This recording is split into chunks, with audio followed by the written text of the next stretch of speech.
Welcome everyone to Dropkick DiSKussions presented by Sportskeeda, and welcome into our AEW All Out preview show. I'm Korey Gunz, and joining me again this week is wrestling insider Tom Colohue. Tom, how you doing? I'm doing pretty good, Corey. It's quite late on over the pond right here, so looking forward to going to bed after this. But until then, we get to talk wrestling, so it's all good. That's right. If there's anything worth staying up for, it's got to be some wrestling, right?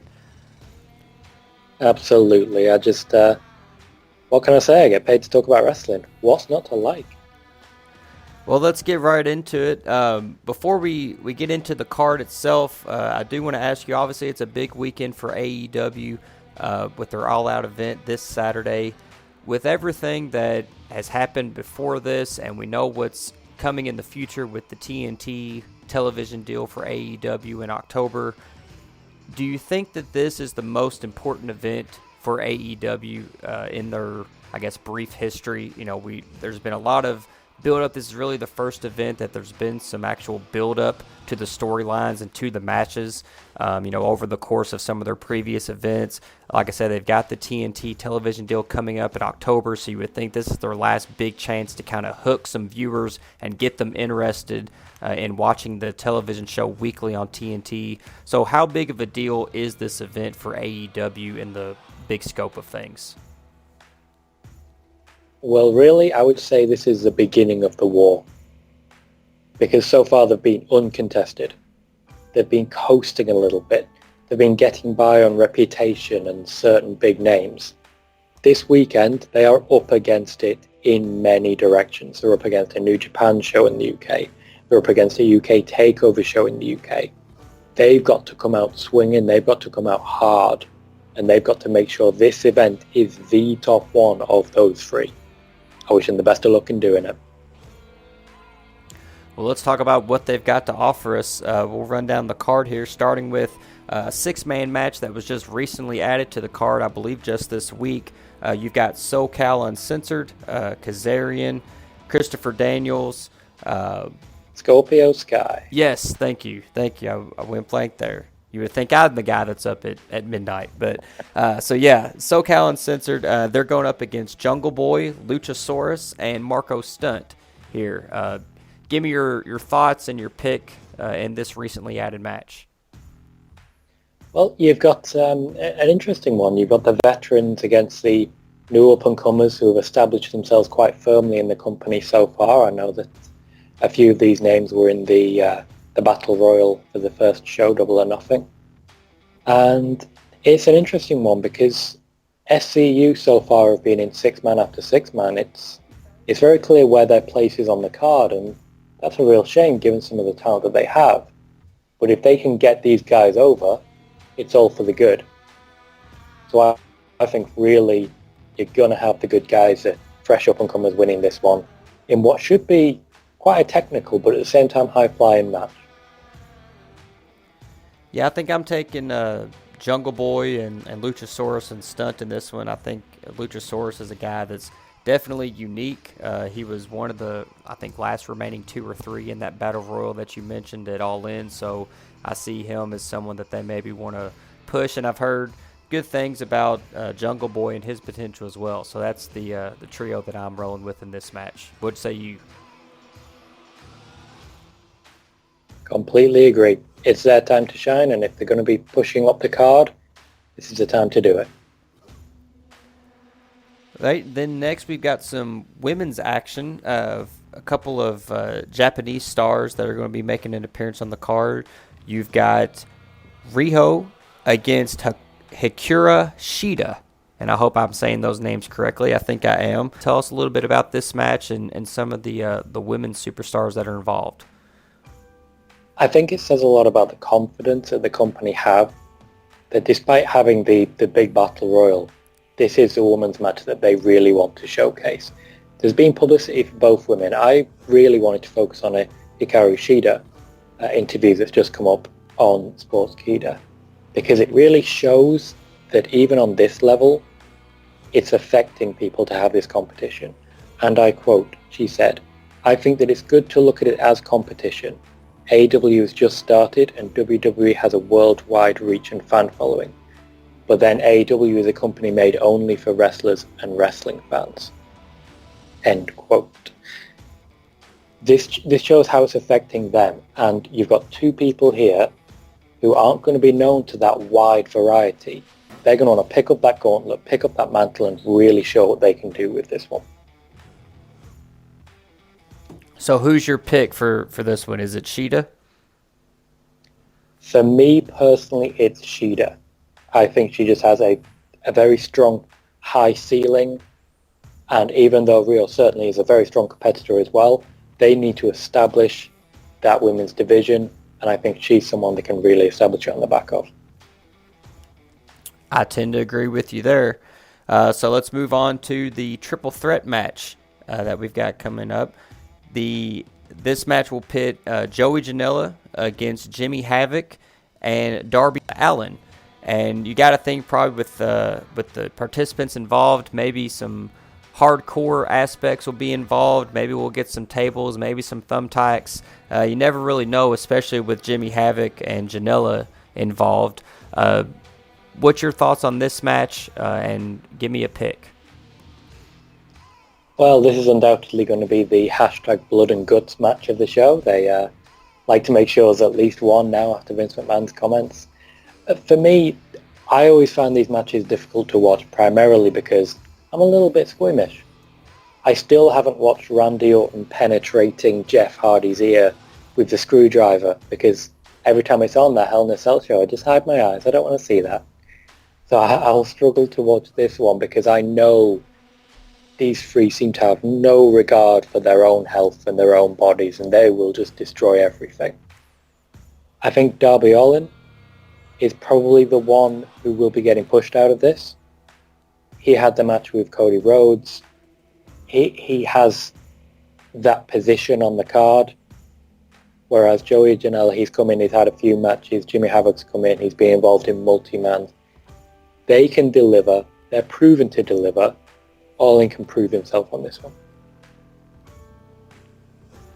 Yeah, I tend to agree with you. I was kind of torn between Allin and Janela. I think Jimmy Havoc, he's there, for the character, and obviously he's not afraid of doing some of those hardcore spots, but I don't think he is a guy, given his age, that AEW would necessarily be looking to push with their youth movement. So I'm going to go with Darby Allin in this one as well, but I think him or Janela could come out on top on this one. I wouldn't be surprised if it's Janela, but I'm going to pick Allin as my pick. Next, we've got some tag team action coming up, and this will be for a bye in the tag team tournament that AEW is having. So the winner of this one will get a bye in that tournament. It's going to be the Best Friends, Chuck Taylor and Beretta, against the Dark Order, who are formerly the Super Smash Brothers, but now have a little bit different and darker gimmick going now that they've debuted in AEW.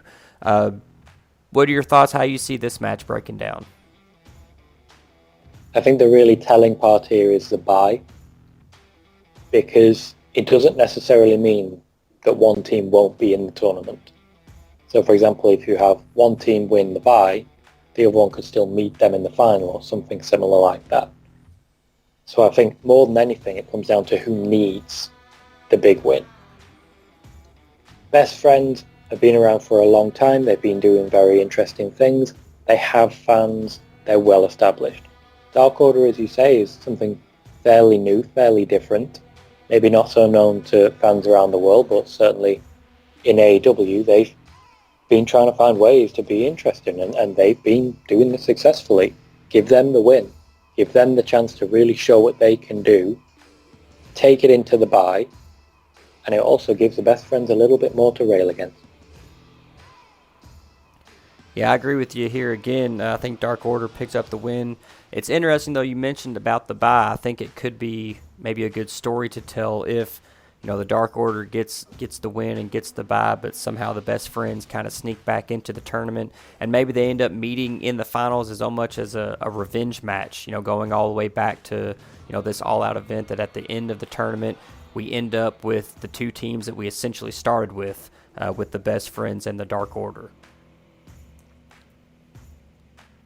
It would certainly be a good story to tell. I sometimes like the symmetry of things like that, and even in doing so, they can still establish a lot of other teams as long as they can put on a good showing.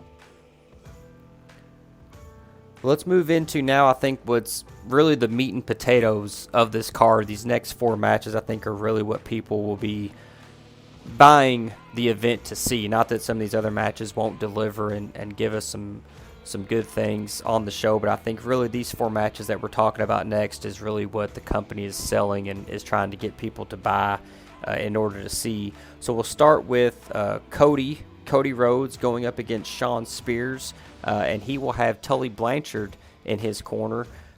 This angle, started all the way back in their last event when Shawn Spears made his debut and cracked the chair pretty gruesomely, I might add, over the head of Cody Rhodes.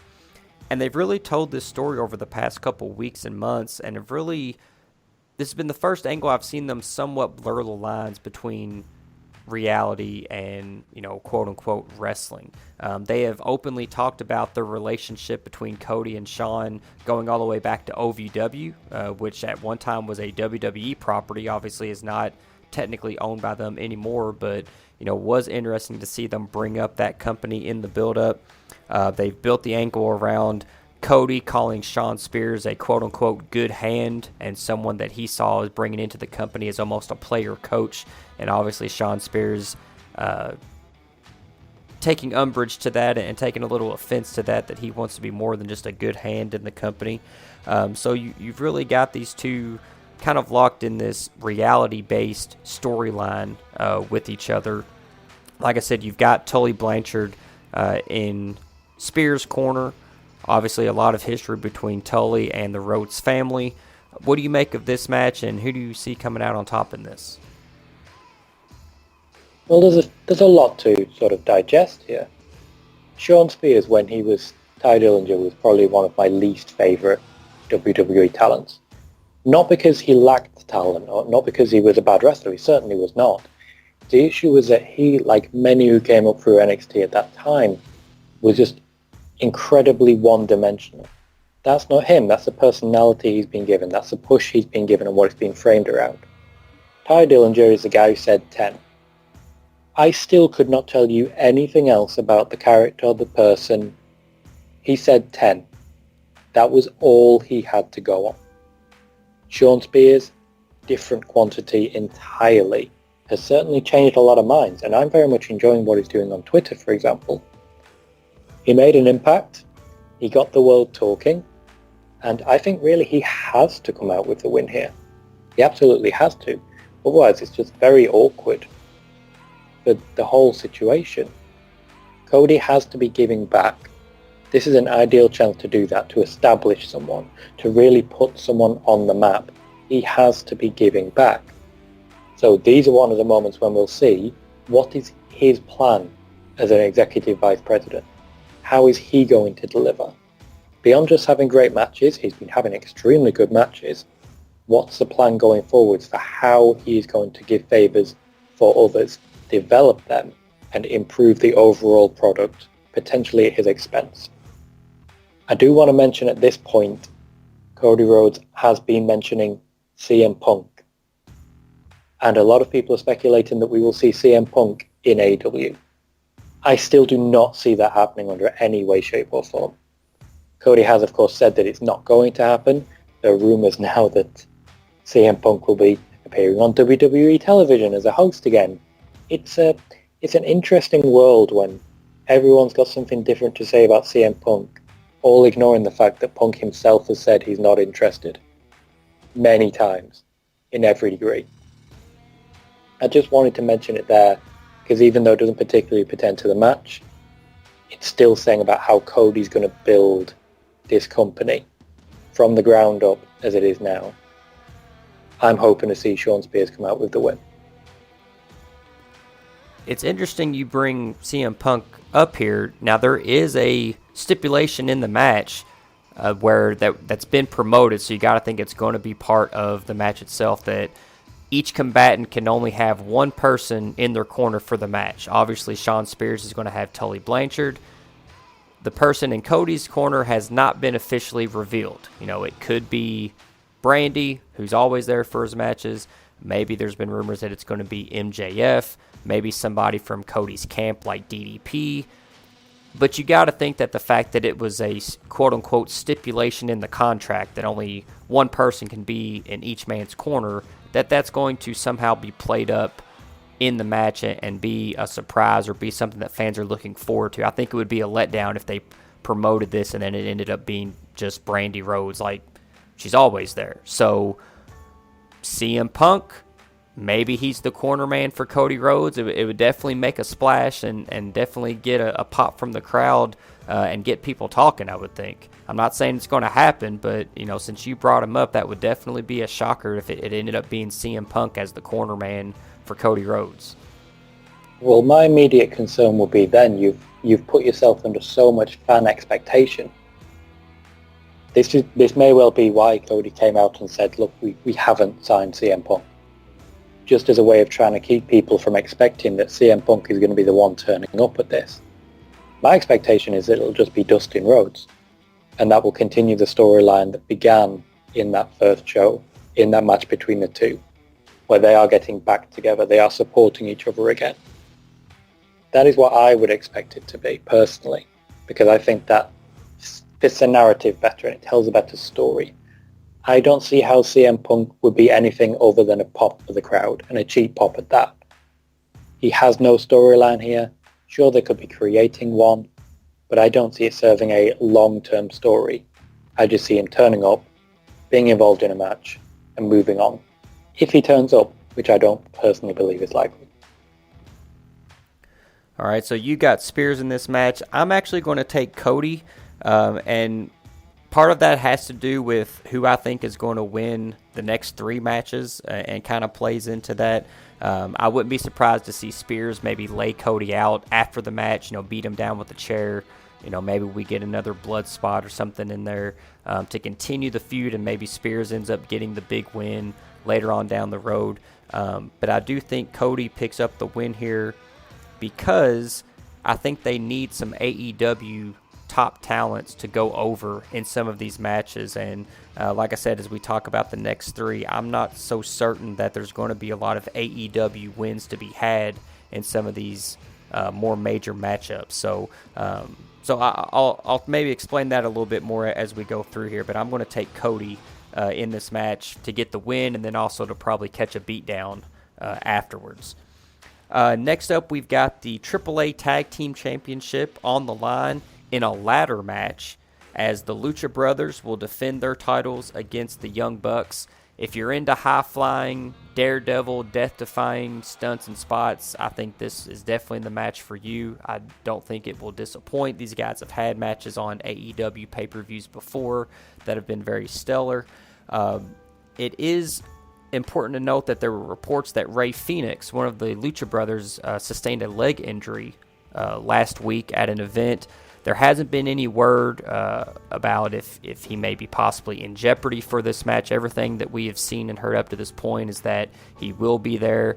There were even reports that he even wrestled this past weekend, even after sustaining the supposed injury. So it seems like this match is pretty safe, that it will be taking place. But the Lucha Brothers and the Young Bucks, always a sight to see when they get together. Now you're adding a ladder into the mix. How do you see this one playing out? At the moment, and there are quite a few wrestlers who will wrestle injured. Look at what Moxley's just been through.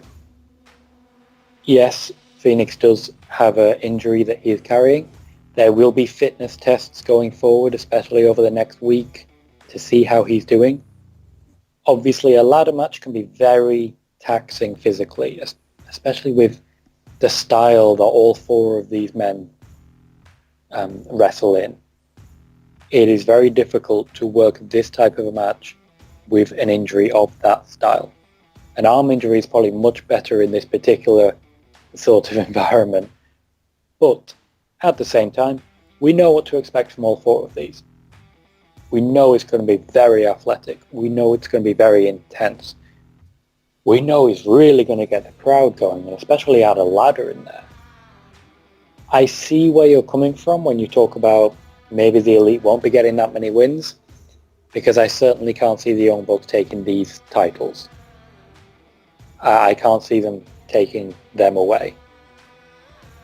So it could be a very interesting one when you consider that and the way that moves forward into tag divisions. If the plan is still to see Cody and Dustin continue on with something going on with the Lucha Brothers, here's a good chance to get those teams together. But things have happened and things continue to happen, and it's hard to tell at this point, still early in the company, how they're planning to shape up. I see the Lucha Brothers coming away with this one, but it is of course possible in the next few days we may hear that the ladder match stipulation is removed or changed, or another team is added.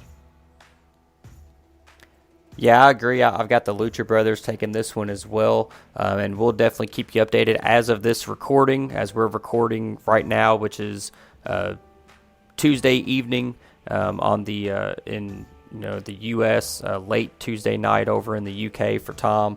We haven't heard anything about the match being changed or the severity of Phoenix's injury. So if something does change, you can definitely check out Sportskeeda, and they will have that up and have that news as soon as it becomes available. But I agree. I think the Lucha Brothers, all things considered, take the win here. Let's talk about a match that injuries definitely have had an impact on. We've got Kenny Omega, who was originally scheduled to face Jon Moxley, but now due to an injury to Moxley's elbow, will now face PAC, the former Neville, at All Out instead. Just about a week ago, it came out that Moxley was injured. Moxley even confirmed on Twitter that it was an elbow injury, and actually I believe he caught a case of MRSA infection in the elbow that's had to have him pull out of this event. So they've brought PAC in to replace him. Tell me, let's talk first just about the match in a vacuum, Kenny Omega versus PAC, kind of what your thoughts are on the match and who gets the win, and then we'll talk about some of the stories and some of the interesting viewpoints concerning this match. But let's talk about just first the match itself, Kenny Omega versus PAC. I've got Kenny Omega taking the win. What do you think? It's an interesting one. Personally, I agree that Omega should be winning it, moving forward and continuing to work towards a match with Moxley. That match will still be happening. PAC is certainly a hell of a replacement. It is a very strong replacement. Someone who has proven himself time and again. You know these two are going to provide some real thrills. Both extremely talented wrestlers. And this should hopefully be the beginning of something that we will see again multiple times through the years. It could easily be the match of the night. And if anything, it should establish PAC as the future of this company. So just in that vacuum, we know we're going to get something good. We know it's going to be intense. And for me personally, I'm really not sure on this one. You got to make a pick. I'm going to put you on the spot. My pick is still Kenny Omega. It just makes sense moving forward into the match with Moxley. But at the same time, that's a difficult situation for PAC. He's just coming in, his big debut. To lose it? Tricky one. Well, let's talk about that. As you said, PAC obviously heck of a replacement if you're going to lose a guy like Moxley, to bring in a guy like PAC. Obviously, if there's any downgrade there, it's probably not much in the fans' eyes. Let's go back to the All In event. We thought PAC was going to be a part of that. Talks broke down. He was then not involved. He was supposed to take on Hangman Page. That didn't happen. The Moxley injury occurs, and as you said, they got a heck of a replacement in PAC, and it seemed to take place pretty quick. Once the injury was announced and it was officially announced that Moxley would be out, it seemed like no time that they had PAC put in that position. And there's been rumors and reports now going in that replacement may have happened so quickly because there were plans for PAC to be involved in the Moxley-Omega match anyway, that the storyline was going to be that Pac was going to make a surprise appearance and somehow get involved in the Moxley and Omega situation at the event. So when Moxley went down, it was kind of easy to just slide Pac in there because they had planned for him to be at the event anyway. Any truth to those rumors, or have you heard anything about what the plans were for Pac at this event, how they were affected even going back to All In, and what their plans were for him going forward? And have they just kind of sped the storyline forward a bit here with Moxley's injury, going ahead and putting Pac in that spot, and then we may see some developments between Pac and Omega going forward that we probably would have seen anyway. We've just kind of taken Moxley out of the mix for now. The fact that Omega and Moxley are still promoting their eventual match really suggests that Pac doesn't have anything to do with it. So I would certainly dispute that one. I have heard that Pac was already scheduled to be at the event. Since the match was thrown out between he and Hangman Page, he has been working with AEW pretty much constantly, communicating, letting them know his situation, letting them know when he would be available to come in and do whatever needed to be done. He wants to be in this company. He's excited to get started. My belief is that he would have been involved in the Page versus Jericho match to set us up with Page against Pac again. When Moxley was then unavailable, you can't just put anybody in against Omega. You have to make sure the fans don't feel like they're being shortchanged. Not many people reach the level of Moxley. There are question marks over whether Pac does. A lot of people are very excited about it, so it's definitely worked out. He was a very good replacement. He was already available. The deal had already been struck for him to be there. I'm not sure what he would have been doing. My belief is Page Jericho interfering there. But in the end, he's been wrestling instead. Last thing I want to touch on before we move to our main event, the promo that Kenny Omega did and just released, I believe maybe just a day or two ago, about Moxley and about the injury. Have you seen that promo on Twitter? I haven't seen it through and through. I've heard a lot about it though. Yeah, I just saw it actually earlier today and watched it all the way through.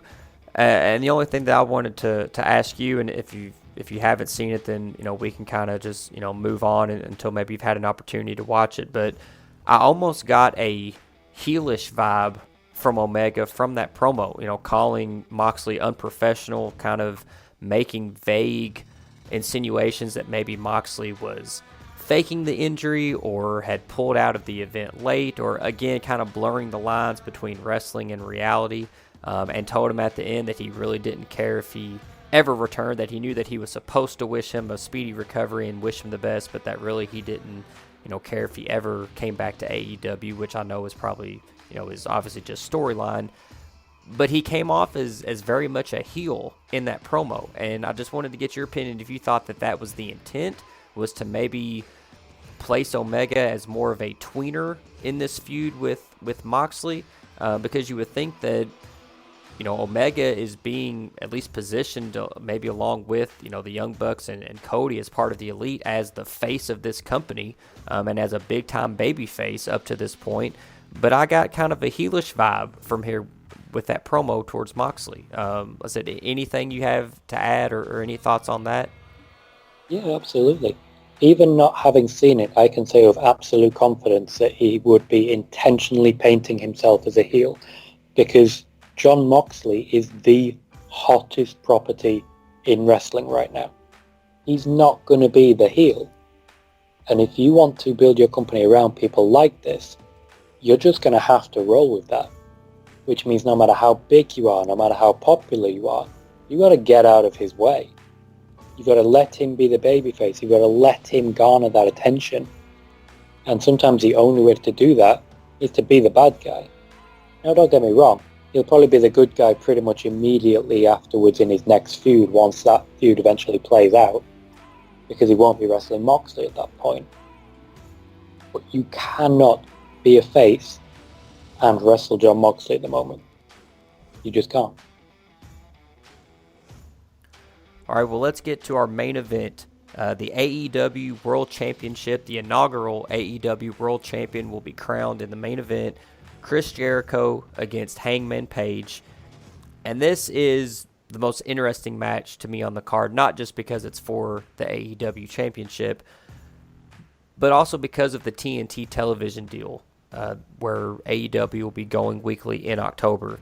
And this kind of goes back to my point that I was making earlier about Cody Rhodes, and why I thought that he was going to pick up a win because of the elite contingent between himself, the Young Bucks, Kenny Omega, and Hangman Page. I think that at some point you have to make some of those guys the face of your company, and so therefore you have to push them and give them wins. In this situation with Hangman Page, I think the AEW as a company is kind of caught at a crossroads. Do they make a new young star in Hangman Page and make him their first world champion and kind of send a message to the world that, hey, we're going young, we're going new, this is the guy that we're rolling with in Hangman Page. We've got the Kenny Omegas, we've got the Cody Rhodes, we're new and fresh, and that's how we're gonna roll. Or do they give the title to Jericho, who is more of a known name, he's more of a commodity, they're going to be on cable television in just about a month and a half.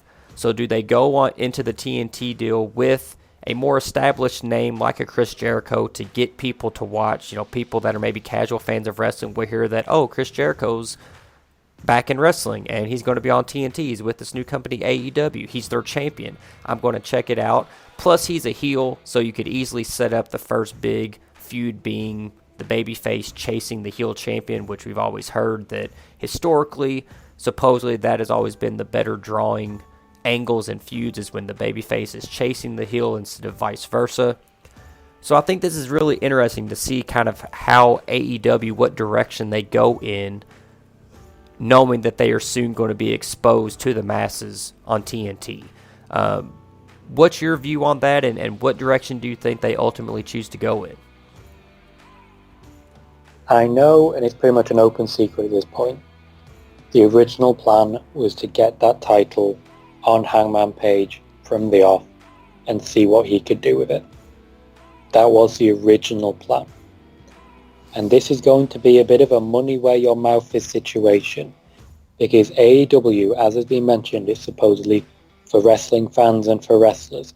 It's where the fans can come back and not see it run in that business way, where your favourites will get the attention they deserve, where it won't just be part-timers who are getting the title runs, and where it won't be the grizzled veterans getting all the attention, where it won't be choices made for business. Unfortunately, and I say this as a fan of Hangman Page, he's not where the money is right now. Things have changed since then. People have become available, other people have become unavailable, and Page lost a lot of momentum with not being able to have that match with PAC. Where the money is right now is someone who's not in the match, is in Jon Moxley. So I think Chris Jericho is going to win here. I think he is going to be the heel champion. There's always money in chasing a heel. It could be we get Page next. But I think really the big grand finale season ender match we're going to get is Jericho Moxley. So it's unfortunate that this may happen with Hangman Page. If they decide to go all in behind him, then that is a tremendous move. That really shows what this company is all about.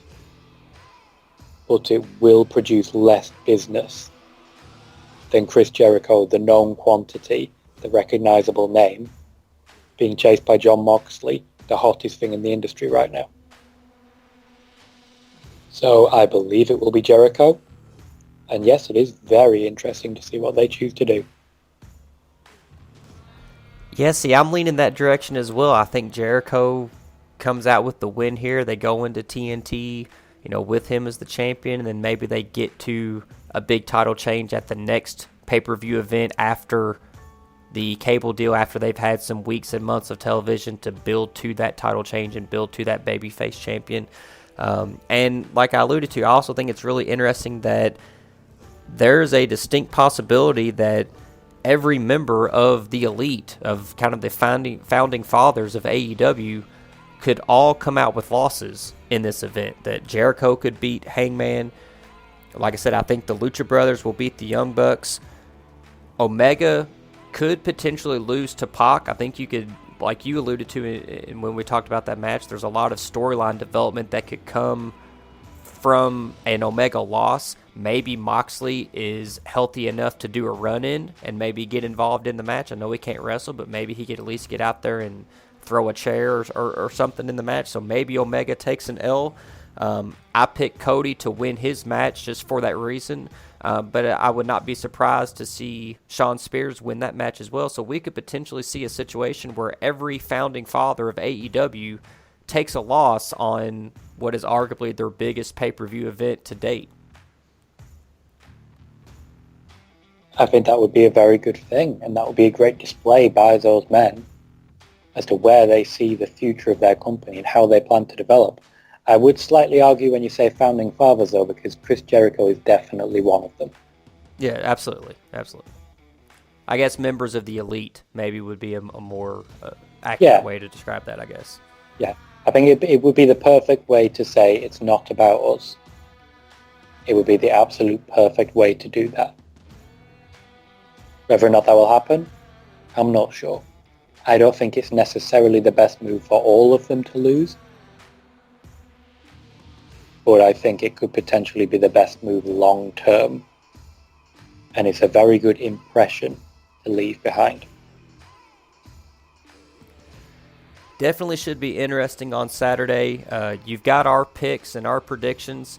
We'd love to hear yours. If you're listening to this on YouTube, make sure that you drop us a line on the comments section. Give us your picks and predictions for the show. Make sure that you subscribe to the Sportskeeda channel on YouTube, and make sure that you give us a like on this podcast and continue to look out every week for new content on Dropkick Discussions presented by Sportskeeda. Tom, I appreciate you joining me again this week for this preview show. We hope everybody tunes in and enjoys AEW's All Out, and we will see you guys next time on Dropkick Discussions presented by Sportskeeda.